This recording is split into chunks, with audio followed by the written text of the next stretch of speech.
Whata? G'day, I'm Michael. And I'm Janet, and welcome to today's podcast about how to solve problems. We'll explore practical strategies to transform your everyday challenges into opportunities for growth and success. Sounds good. Today we will share with you a simple method to solve just about any problem you face. So get ready to turn your problems into projects and alchemize your obstacles into proactive, outcome-driven machines. Let's dive right in. Let's dive right in indeed. I'm pretty sure that we've all felt really overwhelmed by a problem at some stage in our lives. Maybe it's a personal issue or a professional challenge or even a persistent roadblock in your relationships. Well, fret no more, my friends, because we have a transformative approach that will empower you to tackle any problem head on. Our method revolves around a fundamental shift in mindset. Instead of viewing our problems as burdens, we encourage you to tackle them as projects. This subtle change in perspective can have a profound impact on your life in every direction. So just how do we turn problems into projects? The first step is to define the problem clearly. It's essential to take the time and effort to identify precisely what is bothering you or causing you distress and worry. This initial step lays the foundation for finding effective solutions and moving towards resolution. So to start with, start by examining the issue at hand and analysing its various aspects. So break it down into smaller components or little sub-problems, which will allow you to gain a better understanding of the nature of the problem and its complexity. So by deconstructing the problem, you can identify its underlying causes, factors, and potential obstacles. So once you've done this, you can then delve deeper into each part, exploring its individual characteristics and how they interrelate. This process aids in uncovering hidden nuances, patterns, or connections that might not have been apparent initially. As you gain a deeper understanding of the problem, you will likely discover that what initially appeared as a single, overwhelming challenge is in fact made up of multiple interconnected elements. By clearly defining each of these elements, you can prioritise them and develop a systematic approach to tackle them one by one. It's a bit like, how do you eat an elephant or a watermelon? One bite at a time. Oh, that one bite at a time. Once you have a clear understanding of the problem at hand, the next step is to set goals and establish your desired outcome. Treating the problem as a project with a specific objective in mind provides you with a clear direction and a focus. Defining what you want to achieve, you can now create a framework for your problem-solving efforts, making it more like a project. And that's all we're talking about. It's a project. It's not a problem. It's just a project. So start by determining your end result or what you want to achieve, right? Visualize what the ideal outcome would look like and how it would address the underlying issues. Clearly articulate your desired outcomes helps you stay motivated and focused throughout the problem solving or the project process. And similar to any project, effective problem solving requires some planning. So take the time to strategize and brainstorm any potential solutions. Begin by considering different approaches and alternatives to tackle the problem. This can involve thinking creatively, challenging conventional thinking, and exploring out-of-the-box ideas.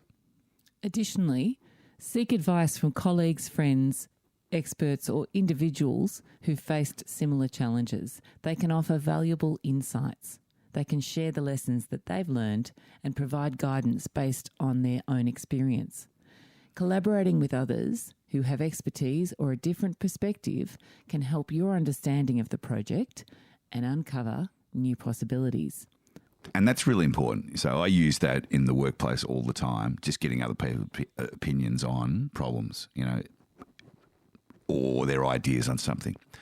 Remember that problem solving is an iterative process, and it may require revisiting and refining your goals and strategies as you gather more information or encounter unexpected challenges along the way. Adaptability and flexibility are key qualities during this stage, as they allow you to adjust your approach based on new insights or feedback. While planning is essential, It's actually action that's the key to making progress and resolving your project. Once you've defined it clearly, you set your goals, you develop your strategies, it's time to break it down into actionable steps. When you break things down into small, manageable tasks, it allows you to focus on just taking that one step at a time. This approach prevents the good old overwhelm, and it helps maintain a really clear sense of direction. Each task becomes a milestone on your path towards the desired outcome. And with a proactive attitude, approach each task, each small step, with the mindset of determination and perseverance. Embrace the challenges that come along with problem solving, recognizing that overcoming obstacles is an integral part of the process. View your problems as opportunities for growth and development, and let them fuel your motivation to find solutions. It's really important to remember that as you take action, that you've got to remain flexible and open to adjusting your approach. Not every step, as we know with life, unfolds exactly as planned. Unexpected roadblocks will arise.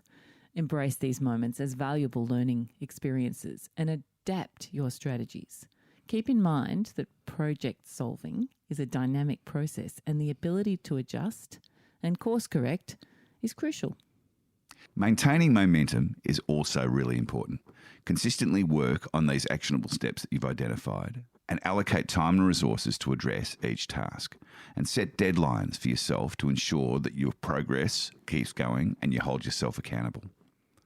By regularly making tangible progress, you build momentum and create a sense of accomplishment, which can further fuel your motivation to tackle the next steps.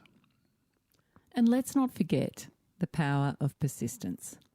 As we discussed in a recent post, that important consistency. Because you know what? When we come across obstacles, they're a natural part of life, and problems or projects are no different. Embrace the setbacks as opportunities as you learn and grow. So we're just going to finish up with becoming a solutionist. Author Earl Nightingale tells a great story about Ivy Lee, the original PR specialist at the turn of last century. He was sharing with a prospective client a method that only took minutes to tell, but that would increase his daily efficiency by 50%. The client trialled the method, and both he and his entire company employed the tactic and improved profit and production by not just 50%, but 150%. Wow. We've adapted this formula for problem solving or project solving, and it goes like this. First, you write the problem out on a piece of paper. We've mentioned before, getting what's out of your head and onto the paper makes it so much easier to work on. When it's there, you list 4 actions that will assist in tackling this problem. For example, you're working on a novel, you've reached a stop in flow, you could write out, I have writer's block and I can't go on. Then under this statement, list 4 action points that can help this problem. Number them in order of importance and commit to tackle the number 1 action step. And after completing that one, you move on to the next 3. So for writer's block, here's the number 1. 1. Set an allotted word count or time limit and sit at your desk or writing space and write or type anything, even if it's not related to topic. Write. Here's a tip. Doing the thing gives you the energy to do the thing. Actually, with this example, just repeat this action step for the other 3 steps. And with writing, there's no other way. You've got to do the work. With all projects, you've got to do the work. The book is not going to write itself.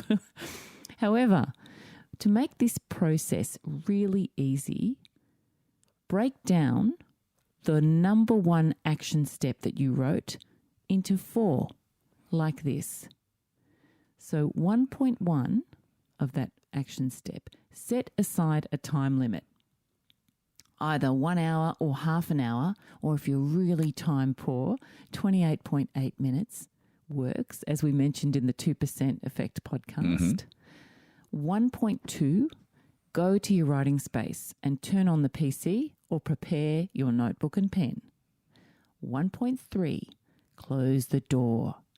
If you don't have a room to close the door, you have to be around other people, put headphones on. With background music, it's better with no lyrics. Let the words come from your thoughts. And the final step of that first step is 1.4.